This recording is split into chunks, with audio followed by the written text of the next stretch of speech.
had a great day today, and praying for the best out of this week so we can all join the holidays coming up over here. You know, once in a lifetime, we do some crazy things in our lives. And tonight, I just decided that I'm going to do a crazy thing. I'm not going to give any spiritist talk or anything like that. Yes, we are not going to be talking about any topic on the spiritism or anything. We're going to have a history class, and we're going to have some guidance and how we should be celebrating Thanksgiving. Because, you know, except for Greg over here, we are all Brazilians, and we do not understand the beginning of these. We do not understand what we're celebrating next Thursday.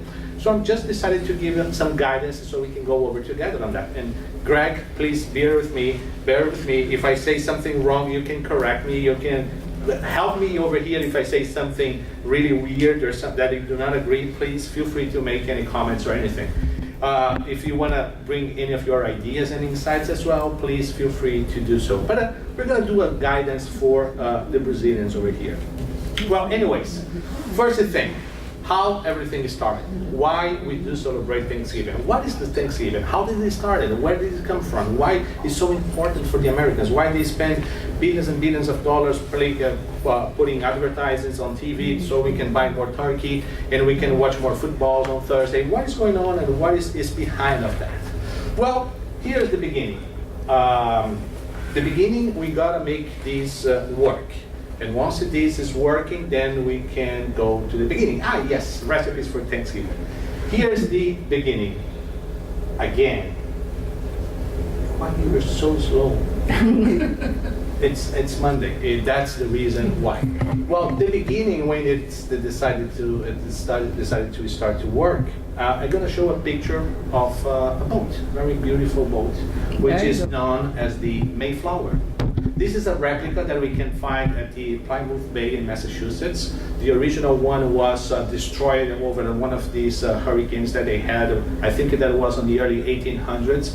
But the original Mayflower was available until the early 1800s. This is just a replica that you can walk through these. It's a tourist attraction over there in Plymouth.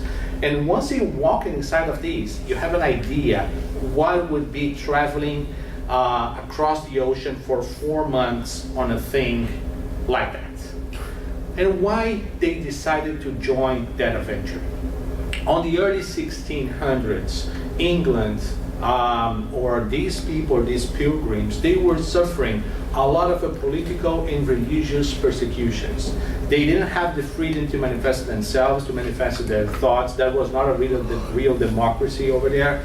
About the religion, they had the official religion of the state or the kingdom, but you cannot profess, you cannot move forward with your own religion. So there was a lot of persecutions going over there.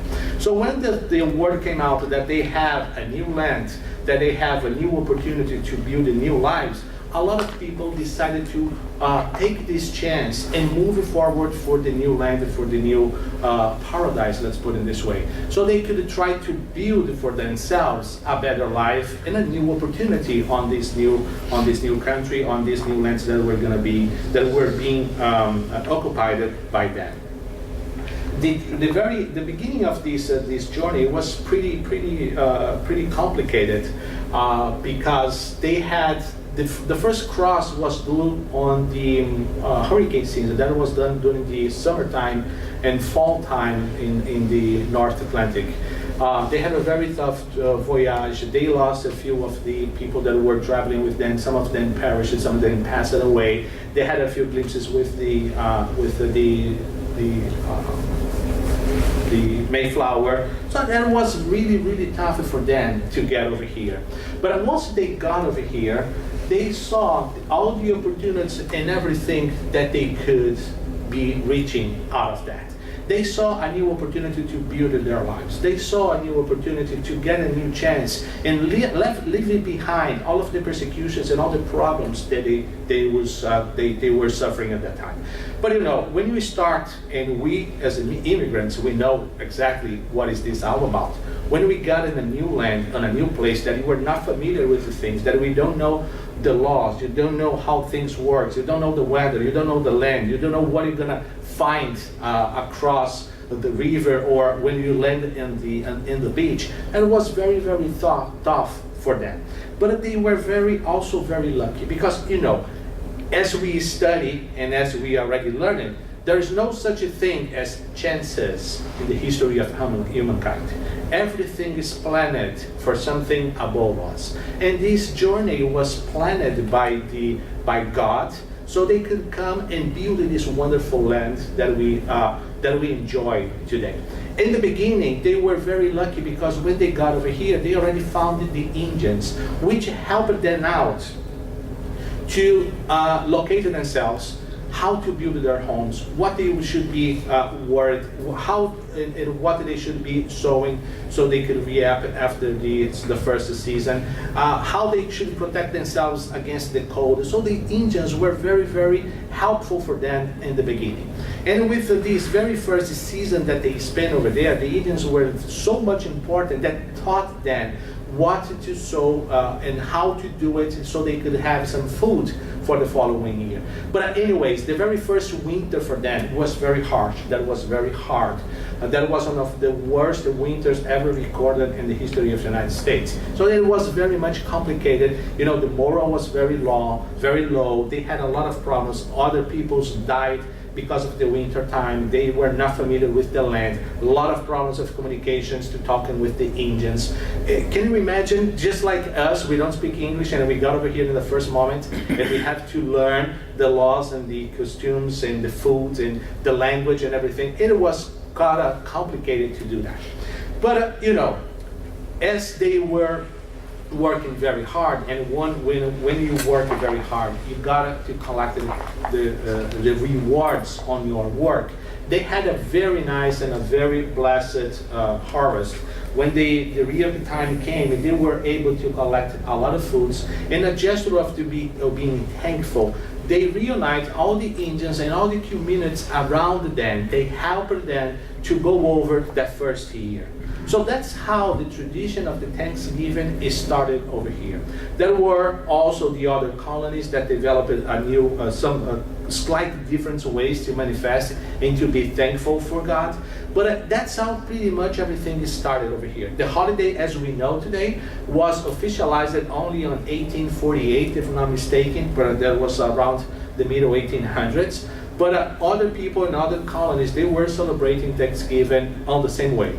It's very important to say that Thanksgiving, it's a harvest celebration. It's a harvest festival. That's when we collect, that's when we get together to celebrate and to give thanks on everything that we reap on our harvest. As a result, as a consequence, and what we have done and what we have sowed in the beginning of the season. Also, is as we as it is a harvest festival, we celebrate with that the result of our own planting, our sowing, and our own effort. And it's important to say, as we can find in the Corinthians, the letter from Paul to Corinthians in the chapter 9, verses 6 to 7, remember this: whoever sows sparingly, we also reap sparingly, and whoever sows generously, we also reap generously. What this phrase means to us. What this phrase means specifically for us when we get together on our next Thanksgiving celebration, our next Thanksgiving dinner, and we bring our thankfulness to our minds. Did we do everything that we could? Did we reach out for everyone that we could? Did we try our best in all the opportunities that we had? Are we just blaming on ourselves or blaming for something else that we didn't do our part? Or are we going to be thankful because even if we did everything that we could, we were not successful, but there is a reason behind of that. There is a reason why we didn't reach what we were expecting. Are we going to be thankful for all the opportunities, even if we know that we could have done better? That's just food for thoughts, because everything that we have and everything that we collect in our lives is a consequence on what we have done in the past. If you were going through some tough moments right now, that's an opportunity that we have to improve ourselves as a human being, as an immortal spirit is as well. What it can be 5 months or 5 weeks, 5 months or 5 years of suffering comparing to the immortality of ourselves? What kind of lessons can we take out of these 5 years, which is going to be a huge asset for our immortality? Are we thinking on that? Or are we just thinking for the moment and the turkey that we have on our table, or we don't have on our table on that Thanksgiving?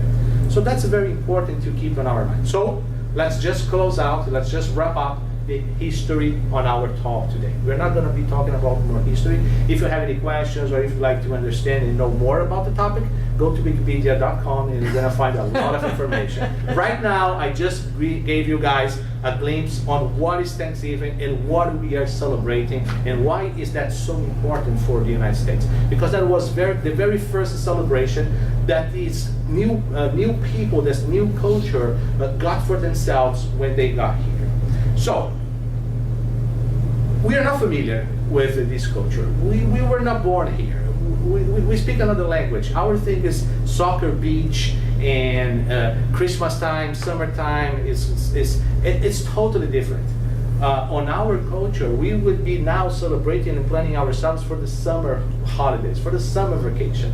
And right now we can see people over here planning themselves to go back to home, to light up their fireplaces, to roast marshmallows and these kind of things. Why the turkey is so important? How we should be celebrating this? Well, you know, I was talking to a few people here and there to get some information how we should celebrate, what we gotta do, what is the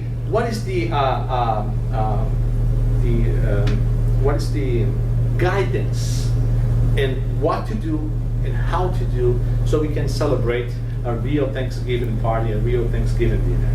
Well, as I spoke with a few people, one of the most important things to celebrate anything that we must have is guests. We gotta have our guests. It's very important. You can throw a party with the best of the foods, of the best of the place, with the best of the wines and the liquors that you can get. But if you don't have people, you don't have a party. Incarnated and discarnated. Incarnated and discarnated. Very good point. And on the other way around, you can have a ton. You don't need food, you don't need drinks, you don't need a place. But if you grab a good group of people together, you can get a party. Oh yes. Let's not go there. Let's just leave that for maybe another talk, another day, and etc. But what is the most important things on our celebration? The guests. We gotta have the guests. Well, after we find out who is gonna invite, we gotta define the menu. What are we gonna be serving? What is the main dish for today, for the day? After that, of course, we gotta go to Publix or Walmart or something like that and get the ingredients. Then we gotta put our bellies against the stove and prepare the dishes and go to do the real cooking. And or prepare the recipes. Yeah, I know. I'm a lucky guy on that. I'm a very lucky guy on that. After, we gotta serve the plates. And finally, we have to prepare a new sewing. Because as we're gonna love this holiday, as we're gonna like a lot, we're gonna start to prepare right now, right on the Black Friday, the next Thanksgiving. We gotta start our new sewing, so when in a year from today, we can celebrate together everything that will be up as a result of our own effort. So this year, no Black Friday, no shopping, no nothing. We're gonna start to do our new sewing for the next year. So let's start with the guests. Who should we invite? Who should I have on my house? Who should be the ones that I should be bringing together so we can enjoy and have this wonderful time with me? Well, of course, as many people as possible, as much as you can invite. All of your friends, all of your relatives, mother, father, in-laws, the ones that you like it, the people from work, everybody, your friends, people from the church, your enemies, your boss, the one that you don't get along with that. Your friends that used to be your friends but are not your friends anymore. The ones that you don't get along with for any kind of reason, maybe some stupid reason, but we don't get along with them anymore. Everybody, as much as we can, as many as possible. And why we should be doing that?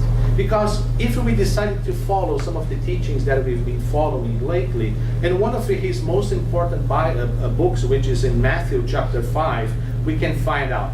Therefore, if you are offering your gift at the altar, and then remember that your brother or sister has something against you, leave your gift there in front of the altar. First go and be reconciliated to them. Then come and offer your gift. Settle matters quickly with your adversary who is taking you to court. Do it while you are still together on the way. Or your adversary may hand you over to the judge, and the judge may hand you over to the officer, and you may be thrown into prison.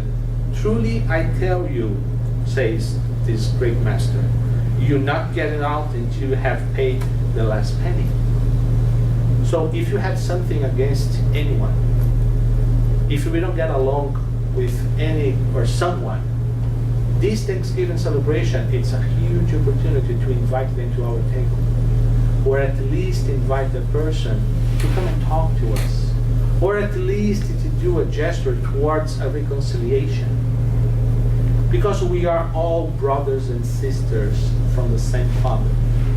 And we are not going to be leaving this earth until we don't get along in an equal manner with everyone. That's the law. That's what Jesus had taught to us. So when we're talking about the guests, let's get everyone. The ones that we like it, the ones that we love it, and the ones that we don't like it very much, that we don't get along, and as we have them as our enemies. That's the opportunity to get along with everyone that we need to do. That's why we are walking the same pathway. You know, when we have this opportunity to be walking the same pathway with these people, there is a reason behind that. There is a reason why we have some people in our life that we don't get along too much, because we needed to reconcile for something that we have done in a certain time of our lives that we don't remember anymore. But that's the opportunity. That's the chance that God is giving to us so we can make our chances and get together over again. Okay, now we found a place that we have, that we can put about 6,000 people. That's pretty much, if I'm gonna count, because you know, family, it's about 30 people. All the enemies that I have, it's another about 5,900 people that I have to divide up to them. But you know, now we have these places where we did this event last Saturday. It's a place that we can grab a lot of people. Maybe we should try the Amway Arena also. That works pretty good, so that we can treat everybody inside of that. But as we have our guests defined, let's now go to the menu. What are we going to be serving? What are the dishes that we're going to be preparing or catering for this important dinner? As we're going to have a lot of people, it should be light. It should be something that is easy to prepare. It should be easy, something that it's not going to be bringing people to sleep over as soon as they are over with the dinner. Because when we eat too much, you know, we have a tendency to just nap, or our brain stops to work, because now we're going to be concentrated in our digestion and everything. So as we have to take that opportunity to talk to people, it should be something very light, nothing heavy or in exaggeration. Even because if you think about it, can you imagine Christ with a turkey leg in one hand and 3 plates of dessert plates in front of him? I can't. It's not something that we see in the scriptures. It's not something that we see on all the passages that we see in the New Testament. Jesus was always eating fruit, juices, fruits, honey, bread, and that's it. So we don't have to bring that a lot of food to our table. What we gotta bring to our table is a lot of love, which feeds our heart much more and much more efficient than the food. Food is just a complement; it's not the reason. So that's why we should go low, should go light on this dinner. So I was talking with a few. Yes, I was talking to a few people. You know, I have some inside information. I know a person or two that knows how to cook and everything. And I was asking, what should I prepare? Give me some ideas and what we should be offering. And then this person just wrote me some recipes that I'm going to be sharing with you guys. No royalties. If you want to write down, there's not a problem. You can take it back home with you and try over the weekend. I'm sure it's going to be very, very nice. So let's start, and that's going to be our appetizer. We're going to start with the green beans of forgiveness. And then we're going to be serving the turkey, which is the main dish. But the turkey, we're going to be just a turkey breast with tolerance and patience gravy. Then, as a complement, we're going to have rice and benevolence cranberry. And to top off everything as a dessert, we're going to have apple pie topped with charity. This is pretty much what we're going to be serving and serving to our guests on the next Thursday.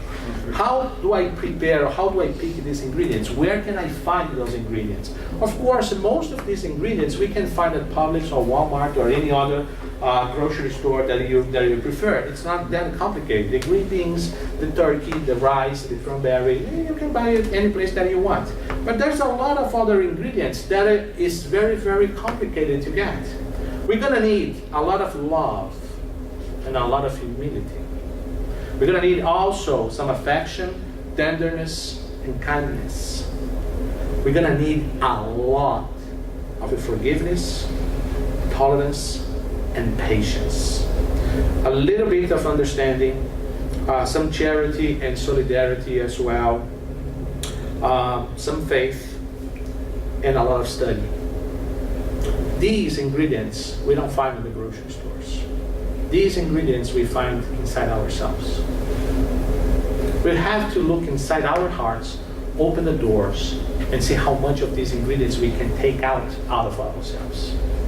And if we don't have enough, it's okay for now, but we have to prepare and starting to prepare ourselves for the next year. We can get these ingredients in much more abundance than we have to offer today. We all have at least a little bit of this. But if you like more one dish than the other, so for the next year, we're going to need more patience, tolerance, maybe humility, maybe love, maybe understanding. And these are the ingredients that we have to start to sow again this year so we can reap it in the next season. These are the things that we have to work inside of us so we can offer a much easier and a much better Thanksgiving dinner on the next year. But these are things that we can find inside ourselves. And we have to work on that. That's the most important things. We gotta find out what we have the best on us to share and give it away for the people which are gonna be sharing that moment with us as well. Well, we got the ingredients. You know, Publix is a kind of easy place to go. And as we get together with a lot of people, if I don't have enough faith or enough understanding, for sure someone that is coming for my home, at my place to have this dinner, will be able to give a few for me or some for me so I can prepare my dishes. That's not complicated. So now let's prepare the recipes, which is, let's say, the part is going to take the most of our efforts right now. Write down. No royalties. You guys can take and prepare these back home with you. We're going to start with the green beans of forgiveness. We're going to get those very dirty green beans, the worst that you can find on the grocery stores. Those that are too much work to clean. These are the ones that we're looking for. These are very special.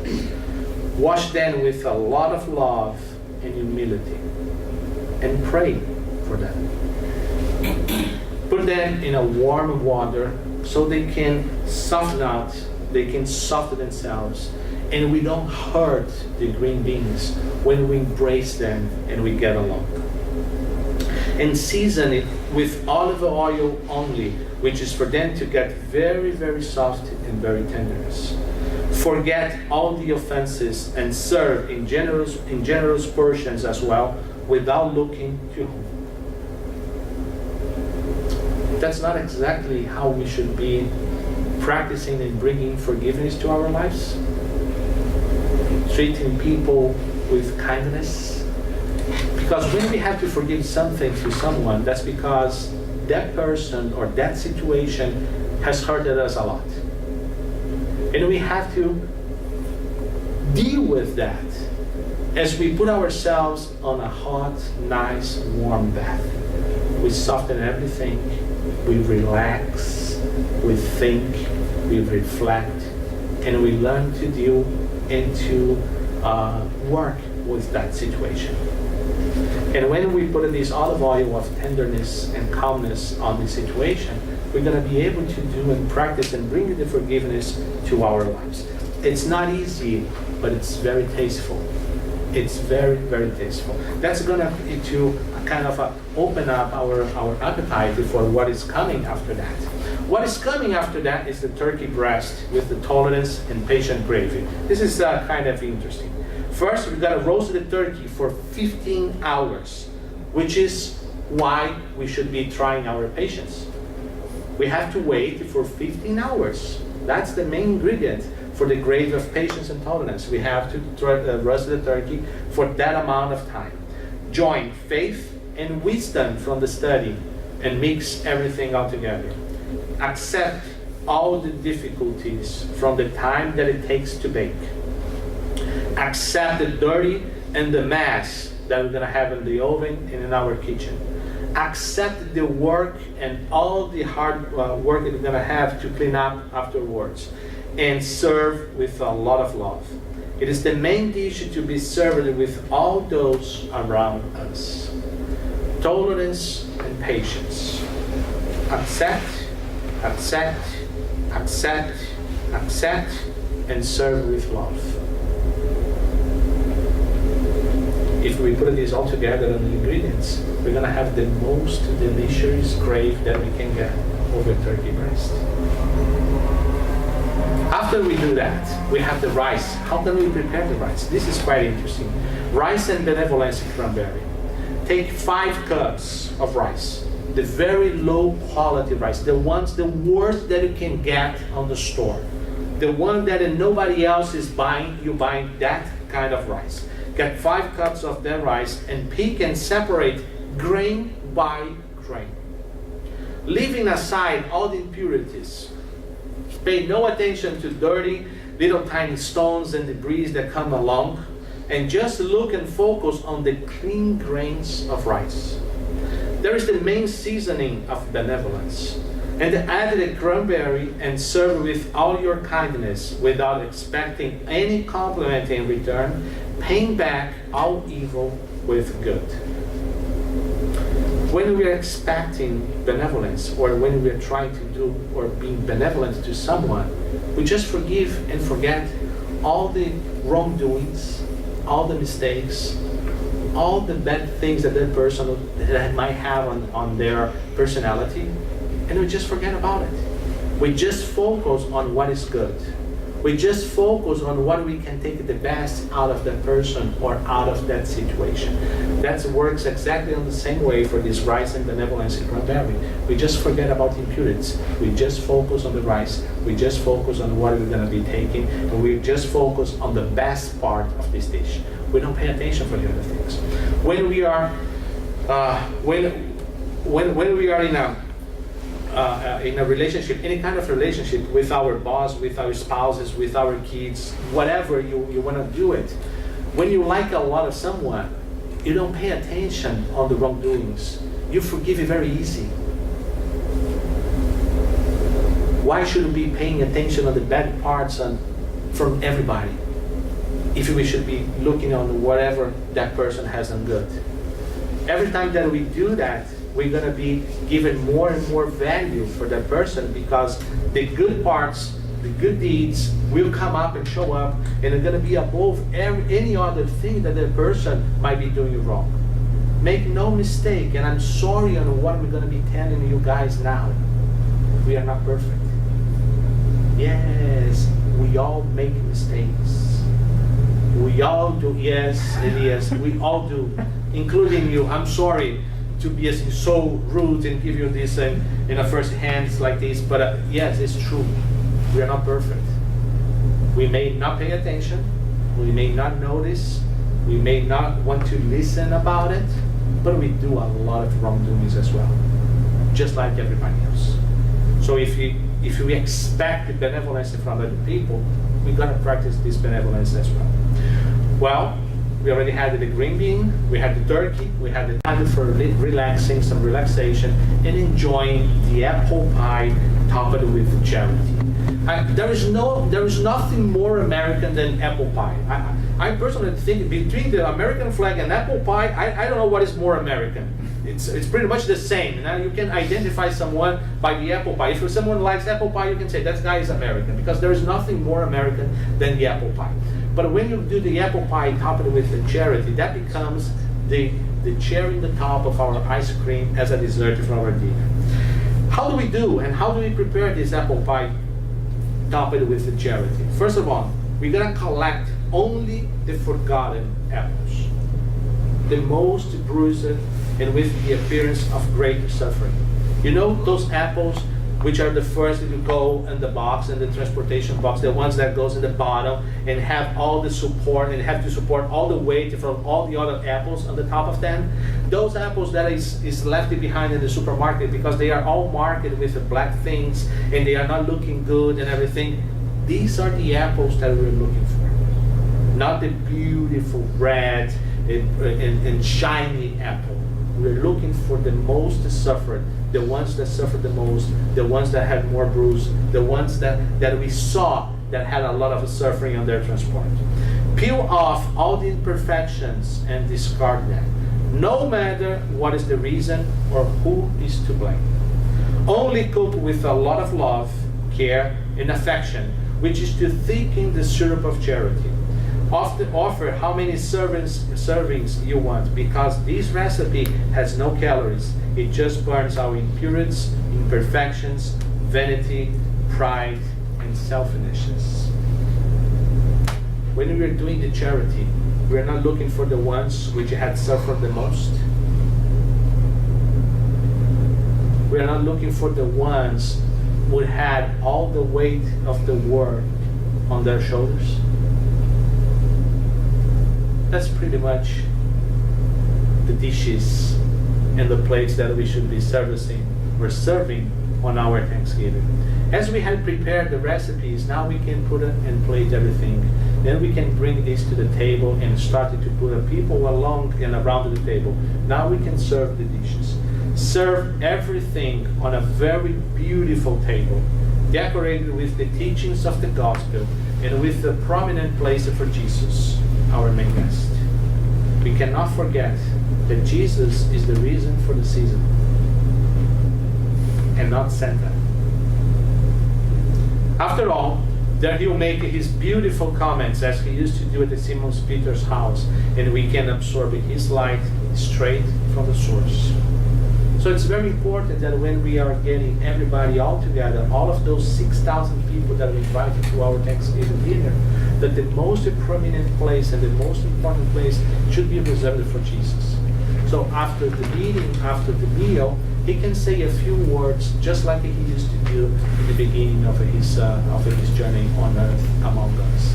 And if you were lucky enough, we can listen and we can get straight from the Master the message and the lessons that we are needed to receive on that moment. But to do that, we gotta open our hearts and be prepared for the message. After we did all of these, Black Friday, no shopping, no nothing. We gotta prepare the new sowing. We gotta prepare the collection and what we have to improve to do a better, or to have a better Thanksgiving or a better harvest of the next year. The Thanksgiving of the next year starts now, immediately after this one. Let's plow our land with faith in God, in His wisdom, His justice, and His goodness. Let's face with calm and naturally the tools that will break. They will test our patience. Discard the fertilizer of hate, rancor, and revenge, because despite the immediate results it brings, it also will leave a very bitter taste in the fruits of the future. Study your land and planting imperfections and work tirelessly to combat them. Treat your employees with kindness and benevolence, because at the end of the day, we are all equal.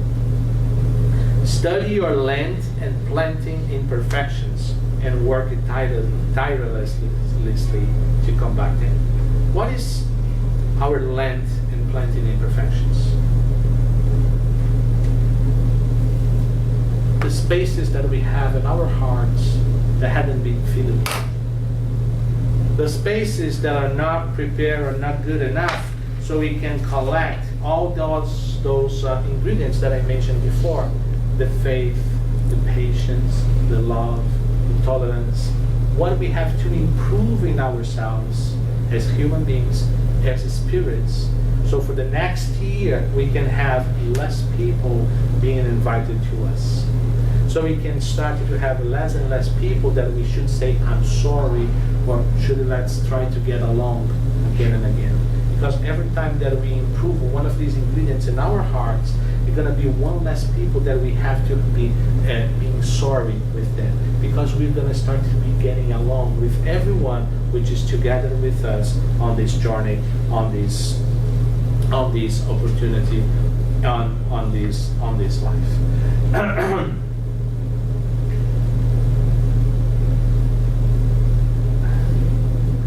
Why they're doing that. This Happy Thanksgiving thing over here, I'd just like to, before I enter with the last slide, I have a brief message that I'd like to share with you guys. We must not consider as blessed successes only those things which are of great importance. Frequently, things that are apparently insignificant are those which most influence our destiny. Man easily forgets the goodness received, preferring to remember only the afflictions. If we were to register day by day the many benefits we receive without even having asked for them, we would be greatly surprised to perceive there are so many that we have swept from our minds, and we would feel ashamed of our ingratitude. On lifting up our soul to God each night, we should remember in our innermost self the many favors that He has granted us during that day.